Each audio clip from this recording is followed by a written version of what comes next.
ये ममता बनर्जी कभी भी पलटवार कर सकती हैं। एक नाथ शिंदे पूरी पार्टी को ले गए, पूरी पार्टी का सिंबल और चुनाव चिन्ह सब चीज लेके चले गए। अरविंद केजरीवाल दावा किया करते थे कि मोदी जी इस जन्म में तो मुझे आप चुनाव में नहीं हरा सकते, तो उन्होंने दिल्ली का चुनाव जीता। जो विपक्ष अभी है वो पहले काफी दिनों तक सत्ता में रह चुकी है और लोग उसके चरित्र, चाल चरित्र और चेहरा के बारे में बहुत अच्छी तरह जानते हैं। प्रायोरिटी उनकी है कि केंद्र में उनका बहुमत मिले, बाकी राज्यों में वो हारे जीते वो सेकेंडरी है। क्या प्रधानमंत्री नरेंद्र मोदी का मिशन ये है कि जो उनका नारा था एक कांग्रेस मुक्त भारत, उसकी जगह अब नारा हो गया है विपक्ष मुक्त भारत? प्रधानमंत्री नरेंद्र मोदी जो भारतीय जनता पार्टी के भी सबसे बड़े नेता हैं, जो भारतीय जनता पार्टी का 46 साल का इतिहास है, क्या वाकई उनका और अमित शाह साहब जो नंबर 2 माने जाते हैं सरकार में भी और भारतीय जनता पार्टी में भी अध्यक्ष कोई रहे, तमाम और बड़े नेता रहे, क्या दोनों का मोदी शाह साहब का ये मिशन है? ये जानने के लिए हमने आमंत्रित किया है सिंह साहब को, प्रशांत कुमार सिंह जी जो राजनीतिक विश्लेषक हैं। ममता बनर्जी जो अभी नतीजा आया है पश्चिम बंगाल में, सभी लोग जानते हैं कि ज्यादा दिन हुए ही नहीं है नतीजे आए हुए। 4 मई दीदी गई नारा था भारतीय जनता पार्टी का और वो नारा सच हुआ और अभी 1 महीना हुआ नहीं है, आज 3 जून है। उसके पहले उनकी पार्टी टूट गई है, 58 विधायकों ने अलग गुट बना लिया है, मान्यता भी मिल गई है और चर्चा हम लोग ऑफ कैमरा मैं और आप पहले भी कर रहे थे और आपने ये आशंका जताई थी कि ऐसा हो सकता है, लेकिन हमने कहा कि अटकलों पर बात करना ठीक नहीं होगा। लेकिन अब ये है सामने, दीदी की पार्टी जो 28 साल पहले उन्होंने खुद बनाई थी, ममता बनर्जी ने, बहुत सशक्त नेता मानी जाती थी और सत्ता गई, 80 सीटें जीती। लेकिन अगर देखा जाए तो 80 सीटें इतनी कम नहीं होती हैं, लेकिन इतनी जल्दी सारे सांसद विधायक उनका साथ छोड़ देंगे। जब वो अपने घर पे मीटिंग बुलाती हैं तो कुल 20 विधायक 80 में से पहुंचते हैं। जब वो सड़क पर बैठती हैं खुद तो केवल 6 उनके एमपी आते हैं। 43 एमपी हैं राज्यसभा लोकसभा मिलाकर, लोकसभा में उनके 29 एमपी हैं और अब तो एक नया गुट बन गया।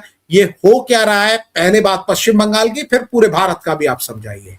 जी देखिए, ऐसा है कि जो ममता बनर्जी हैं, पहले तो उनके व्यक्तित्व पर हम थोड़ा सा बात करना चाहेंगे कि बहुत जिद्दी, बहुत जुझारू नेत्री हैं और उन्होंने कांग्रेस पार्टी से अलग अपना तृणमूल कांग्रेस पार्टी बनाया 1998 में, सिर्फ इसलिए कि उनको लगा कि कांग्रेस पार्टी के बैनर तले वो वामपंथियों से लोहा नहीं ले सकती, वामपंथियों को कांग्रेस पार्टी नहीं हरा सकती और इसलिए उन्होंने 1998 में अलग पार्टी बनाई।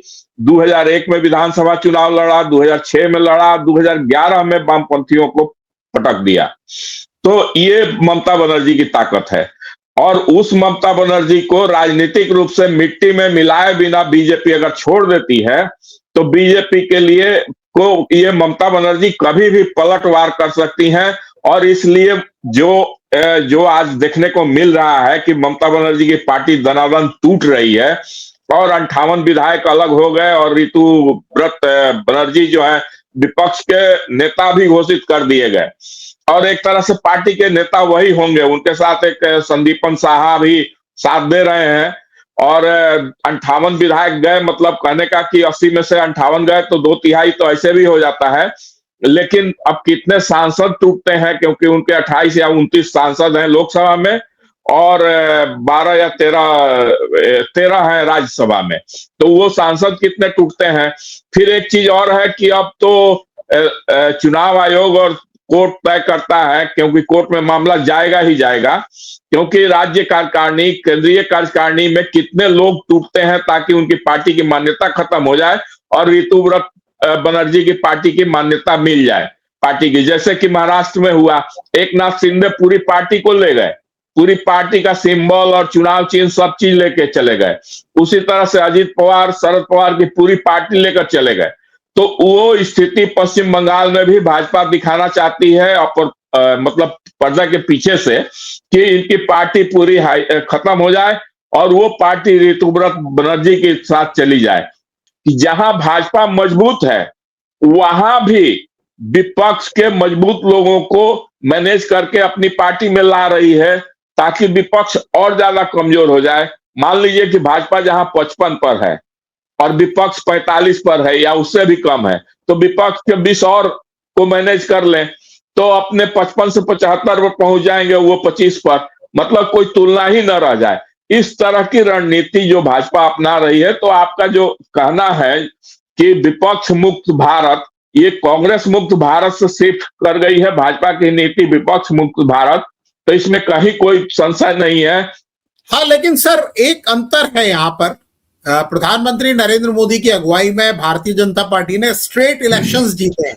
चाहे आप दिल्ली की बात करें, जहां पर अरविंद केजरीवाल दावा किया करते थे कि मोदी जी इस जन्म में तो मुझे आप चुनाव में नहीं हरा सकते, तो उन्होंने दिल्ली का चुनाव जीता। अब भले ही उसमें लोग कहते हैं कि भाई उन्होंने वोट काटे, उस समय एसआईआर नहीं था, तो ये क्लेम किया गया वोट काटे और इस तरह की बातें की गई। पश्चिम बंगाल में जैसा मैंने शुरुआत में कहा कि शायद ही किसी को उम्मीद थी कि भारतीय जनता पार्टी जीत सकती है, क्योंकि वहां पर जातिगत समीकरण इस तरह के थे, बल्कि धार्मिक समीकरण जिसे कहा जाए, और ये लग रहा था कि ममता दीदी को वहां हराना बड़ा मुश्किल है, क्योंकि 80-90 सीटों की बढ़त तो वो लेकर चलती हैं। जब वहां वो जीत रहे हैं, जीतने के बाद मुझे ऐसा लगता है कि ये तमाम बड़े नेता, चाहे वो ममता बनर्जी हो या बाकी लोग, हमने कांग्रेस में देखा, कांग्रेस में भी आज की तारीख में मैं आपको बता रहा हूं कि अभी महंगाई की बात होनी थी, तेल के दाम बढ़ने की बात होनी थी, लेकिन सीधा उन्होंने जब बात की, और आप देखते हैं कई बार कि जब प्राइम मिनिस्टर को जब कोई अपोजिशन का लीडर सीधा अटैक करता है, खासतौर पर कांग्रेस का, तो फायदा ज्यादातर बीजेपी और प्राइम मिनिस्टर को होता है, होता रहा है।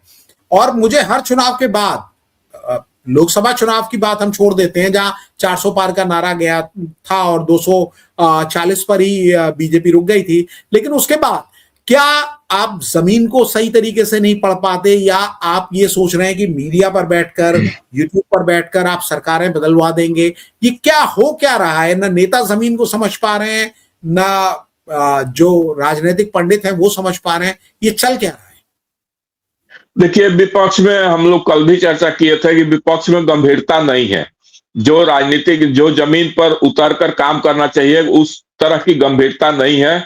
जमीन पर उतरकर काम करने की जरूरत है। आज भी सरकार के खिलाफ मुद्दे एक नहीं है, बहुत हैं, सैकड़ों हैं। और दिक्कत यह है कि मुद्दे जो पब्लिक को अपील कर सके, वो मुद्दे टच भी नहीं करते हैं। मुद्दे ऐसे ऐसे उठा देते हैं जो मुद्दा पब्लिक जिसको स्वीकार नहीं करती है। अब एसआईआर का मुद्दा, वोट चोरी का मुद्दा, ईवीएम चोरी का मुद्दा, ये सब चीजें जो है पब्लिक नहीं स्वीकार करती है। क्योंकि अगर इस तरह का चीजें होती तो आप सिंपली सोचिए कि मोदी जी के लिए प्रायोरिटी क्या है। प्रायोरिटी उनकी है कि केंद्र में उनका बहुमत मिले, बाकी राज्यों में वो हारे जीते वो सेकेंडरी है। फर्स्ट प्रायोरिटी है केंद्र में उनकी सरकार मजबूत हो। केंद्र में खुद 240 आ गए, 272 भी नहीं आया, 240 पर आ गए। यदि ईवीएम, एसआईआर और चुनाव वोट चोरी, यदि इससे उनको फायदा होना होता या इस तरह की चीजें वो कर सकते थे, तो 240 पर कैसे आ जाते? तो वो 340 क्यों नहीं लाते? तो ये बातें पब्लिक को पचती नहीं है, और अपच करने वाली चीजें ये लोग लेकर पब्लिक के बीच में चले जाते हैं। पब्लिक के बीच में आज भी बहुत सारे मुद्दे हैं, जैसे भ्रष्टाचार है, इतने सारे कंस्ट्रक्शन हो रहे हैं, क्वालिटी नहीं है, ईज ऑफ लाइफ, जो मोदी जी खुद कहते थे कि हम जीवन स्तर को स्मूथ बनाएंगे, लोगों का रहन सहन इस देश में बहुत आराम, मतलब सुविधाजनक होगा, उसको हम ईज ऑफ लाइफ जो कहते हैं, ईज ऑफ लिविंग, उसको, लिविंग कंडीशन को बेटर बनाएंगे। उस चीज में बिल्कुल फेल्योर है सरकार। तो उन सब चीजों को आप मुद्दा नहीं बनाते हैं, तो आप किस आधार पर पब्लिक को अपने साथ जोड़ पाए? हाँ सर, मैं बस आपसे ये समझना चाहूंगा, जो हमारा आज का विषय है मूल, कि जो कांग्रेस मुक्त नारा था, क्या आपको भी ऐसा लग रहा है कि अब अपोजिशन मुक्त भारत नारा हो गया है प्राइम मिनिस्टर नरेंद्र मोदी और उनकी बीजेपी का, अमित शाह साहब का? आपका क्या ओपिनियन है फाइनल, और आप क्या होते देख रहे हैं? क्या वाकई ऐसा हो सकता है? क्योंकि तमाम सारे नेता जो अपोजिशन खेमे में हैं, जब अगर वो संघर्ष करने को तैयार नहीं होंगे, बीजेपी की तरफ ही सारे नेता भागेंगे, तो आखिर अपोजिशन को ताकत कहां से मिलेगी? और अपोजिशन अगर कुछ चैलेंज भी करना चाहता है तो चैलेंज कहां से कर पाएगा? या आने वाले जो 7 राज्यों में चुनाव हैं 2027 में, जिनमें प्रमुख राज्य भी हैं उत्तर प्रदेश, पंजाब, उत्तराखंड, गुजरात में भी चुनाव है, हिमाचल में भी चुनाव है, गोवा में भी है, तो आपको क्या लग रहा है, वहां कुछ फाइट देखने को मिलेगी, या फिर यही होगा, बीजेपी के लिए रास्ता बहुत आसान है हर जगह? देखिए, अभी तो बीजेपी के लिए रास्ता आसान ही कह सकते हैं, क्योंकि देखिए सबसे बड़ी प्रॉब्लम क्या है, जो विपक्ष अभी है वो पहले काफी दिनों तक सत्ता में रह चुकी है और लोग उसके चरित्र, चाल चरित्र और चेहरा के बारे में बहुत अच्छी तरह जानते हैं। तो लोगों को ये भरोसा दिलाना सबसे बड़ी उनके पास हरकुलियन टास्क है, बहुत बड़ा जिम्मेवारी है। उनको विश्वास दिलाना कि पिछली जो गलतियां हुई होंगी तो हुई होंगी, उससे हम बेहतर प्रदर्शन करेंगे, क्योंकि लोगों को यह भी विश्वास होना चाहिए कि जो आपको हम लंबे समय तक पहले सत्ता में देख चुके हैं और आपसे थोड़ा ही सही, 1% ही सही, अगर ये वर्तमान रिजाइम जो है वो थोड़ा सा बेहतर कर रही है तो हम आपको फिर क्यों मौका दें। तो ये चीजें साबित करने के लिए आपको जनता से जुड़ना पड़ेगा और जनता को ये कन्विंस करना पड़ेगा। ये भी एक बहुत बड़ा फैक्टर है इस विषय में। तो हमको लगता है कि जो तमाम और विपक्ष का जो है कि काफी दिनों से सत्ता में रहे हैं, तो उनका एक चरित्र ऐसा भी हो गया है कि कंफर्ट जोन में रहना चाहते हैं, बहुत ज्यादा जमीन पर उतरना, संघर्ष करना। अब यही अखिलेश यादव साइकिल यात्रा पर चलते थे 2012 से पहले, लेकिन एक बार 5 साल मुख्यमंत्री रहे, आज के डेट में अब उतना संघर्षशील नहीं रह गए हैं। अब वो बहुत कंफर्ट जोन में रहना चाहते हैं और जो है मीडिया के माध्यम से राजनीति करते हैं। तो अब उस स्थिति में ये लोग चैलेंज करेंगे बीजेपी को, ऐसा लगता नहीं है, मतलब सक्षम होंगे ऐसा नहीं लग रहा है। तो अगर कहीं कोई नया विपक्ष जन्म ले तो वो हो सकता है, या फिर इनको जमीन पर उतरना होगा। जी जी बिल्कुल सर। और अखिलेश यादव का आपने नाम लिया, विपक्ष के नेताओं में सबसे चमकदार चेहरा आज की तारीख में अगर किसी का है तो तमाम लोग मानते हैं कि वो अखिलेश यादव हैं। उत्तर प्रदेश में चुनाव है, उसकी तैयारी में जुटे हैं। और सर जो थ्योरीज चलती हैं, पॉलिटिकल थ्योरीज में, उनके बारे में ही आपसे जिक्र करना चाहता हूं। वो बात यह है कि अखिलेश यादव के बारे में ये कहा जा रहा है कि उनके सर पर इस समय अमित शाह साहब का, प्रधानमंत्री नरेंद्र मोदी जी का आशीर्वाद है। मोदी जी तो उनको अपना मित्र भी कह चुके हैं। और ये कहा जाता है कि अखिलेश यादव के सहारे उनका कद अखिलेश यादव का इसलिए बढ़ाया जा सकता है क्योंकि बीजेपी की अंदरूनी पॉलिटिक्स कुछ ऐसी है कि कुछ लोगों का कद क्योंकि कम करना है, तो इसलिए ये ऐसी संभावना बन रही है। बन रही है कि नहीं बन रही है, इस पर हम किसी कार्यक्रम में आपसे बात करेंगे। आपने साफ जवाब दे दिया कि मोदी शाह साहब का क्या मिशन है या नहीं, विपक्ष मुक्त भारत। मुझे लगता है कि हमारे देखने वाले भी अगर कुछ कहना चाहते हैं या सिंह साहब से कोई सवाल पूछना चाहते हैं तो आप कमेंट करके सवाल पूछ सकते हैं। और सबसे बड़ी बात आपके लिए भी, देखने वालों के लिए भी, कि आपको क्या लगता है कि क्या prime minister Narendra Modi, BJP और अमित शाह साहब का मिशन ये है कि विपक्ष मुक्त भारत बनाया जाए। और जो लोग जैसे ममता बनर्जी की पार्टी के सिंबल पर जो विधायक जीत कर आ रहे हैं, बाद में अलग गुट बना लेते हैं, अब वो उनके भतीजे अभिषेक बनर्जी की शिकायत कर रहे हैं, तो क्या चुनाव के ठीक बाद, सरकार जाने के बाद ऐसा करना आपको ठीक लगता है या इसका कुछ और तरीका होना चाहिए? आप भी अपनी कमेंट करके अपनी राय हमारे साथ शेयर कर सकते हैं। तो सर आपने हमें वक्त दिया और हमेशा की तरह इतने विस्तार से और बेबाकी के साथ इस मुद्दे को समझाया, आपका बहुत आभार। सभी देखने वालों का भी आभार। नमस्कार।